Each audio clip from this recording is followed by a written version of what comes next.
বন্ধুরা আমরা কিন্তু আজকে রওনা দিয়েছি চালাপাড়া রোডের দিকে। সিরাজ চলাম আজকে রাজেশদেরকে জামা প্যান্ট দিতে, কারণ ওদের জামা প্যান্টগুলো সব পানিতে ভিজে গেছে। হ্যাঁ বন্ধুরা, আজকে কিন্তু কেরালার দৃশ্যটা অনেকটা দেখার আছে, তোমরা কিন্তু পুরো ভিডিওটা দেখবে। হ্যালো বন্ধুরা, তোমরা সবাই কেমন আছো? আশা করি তোমরা সবাই অনেকটা ভালো আছো। এই রোডটা হচ্ছে চালাপাড়া রোড, আর চালাপাড়া রোড কত ভালো রোড তোমরা দেখতেই পাচ্ছ চোখে। এতটা খারাপ হওয়ার কারণ হচ্ছে গতকাল রাতে না প্রচন্ড বৃষ্টি হয়েছে, সেই জন্য কিন্তু প্রচন্ড খারাপ হয়ে গেছে রাস্তাটা। রাস্তা খারাপ তো কি হয়েছে, কিন্তু সামনের ভিউটা দেখো কত সুন্দর, তাই না?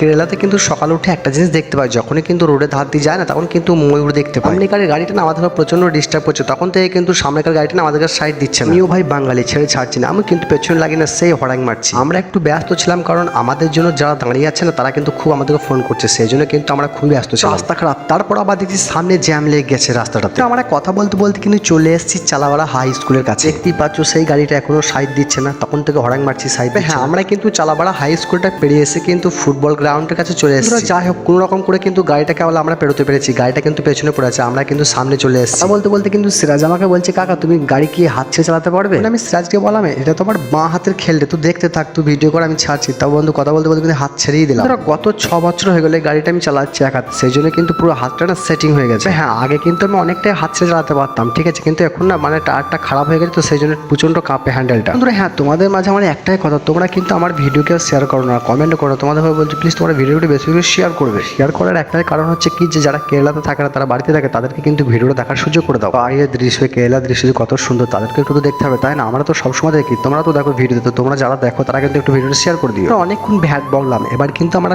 কাজের কথায় চলে আসি। বলতে বলতে কিন্তু আমরা চলে আসছি কাজের সাইডে। প্রায় কাজের সাইডে ঢোকার আগে কিন্তু একটা স্কুল ছিল, স্কুলটা তোমরা দেখতে পেলে। এই তো আমরা কাজের সাইডে চলে এসেছি। দেখছি বড় হাসু আর ছোট হাসু না দুজনের সিট আউটে বসে আছে আমার জন্য, কারণ আমি ওদের জন্য জামা প্যান্ট আনছিলাম কাজে। বলে যাচ্ছে তো দুজনের আজ কাজ করার মন নেই, সেই জন্য কিন্তু একজন তো মোবাইল নিয়ে বসেই আছে, আর একজন তো জামা প্যান্ট এদিক ওদিক।